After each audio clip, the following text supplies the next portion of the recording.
শাহ নিয়ামতুল্লাহর মসজিদের লাগোয়া উত্তর দিকের ভবনটি শাহ নিয়ামতুল্লাহর মাজার।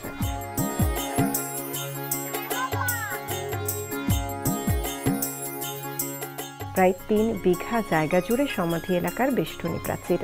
দক্ষিণ দেওয়ালে আছে প্রবেশ পথ।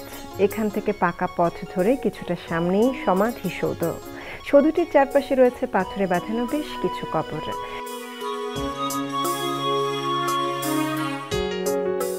দিল্লির কর্নৌল প্রদেশের অধিবাসী শাহ নিয়ামতুল্লাহ ছিলেন একজন সাধক পুরুষ। কথিত আছে ভ্রমণের প্রতি তার ছিল প্রবল ঝোঁক। ভ্রমণ করতে করতে একসময় তিনি এসে উপস্থিত হন গৌড় এলাকায়। শাহ সুজা তখন বাংলার সুবাদার। শাহ সুজা নিয়ামতুল্লাহর সাক্ষাতে মুগ্ধ হন। এরপর তিনি এ জায়গায় বসবাস শুরু করেন।